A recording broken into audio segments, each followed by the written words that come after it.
IPL 2026లో భాగంగా Punjab కింగ్స్తో league మ్యాచ్లో Mumbai Indians player Rohit Sharma దూరమయ్యారనే విషయం మనకు తెలుసు.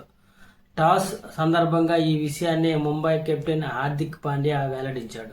తొడ కండరాల గాయంతో బాధపడుతున్న రోహిత్ శర్మ ఈ మ్యాచ్తో పాటు మరికొన్ని మ్యాచ్లకు సైతం దూరమయ్యే అవకాశం ఉందని హార్దిక్ పాండ్యా చెప్పాడు.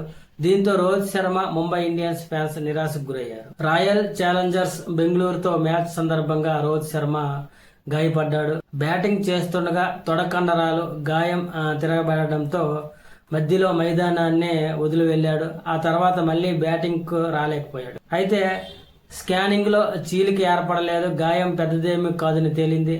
ఆ తర్వాత ప్రాక్టీస్ సందర్భంగా కూడా రోహిత్ శర్మ మైదానంలో కనిపించాడు. దీంతో పంజాబ్ తో మ్యాచ్ లో రోహిత్ శర్మ ఆడతాడని అంతా భావించారు. కానీ హార్దిక్ పాండ్యా ఒక్కసారిగా ఈ విషయాన్ని వెల్లడించాడు. గత మ్యాచ్ల నుంచి రోహిత్ శర్మ దూరంగా ఉన్నాడు, అతను కోలుకోవడానికి ఇంకా కొన్ని మ్యాచ్లు పట్టొచ్చని హార్దిక్ పాండ్యా వ్యాఖ్యానించాడు. ఇక రోహిత్ శర్మ ప్లేస్ లో క్వింటన్ డికాక్ తుది జట్టులోకి వచ్చాడు.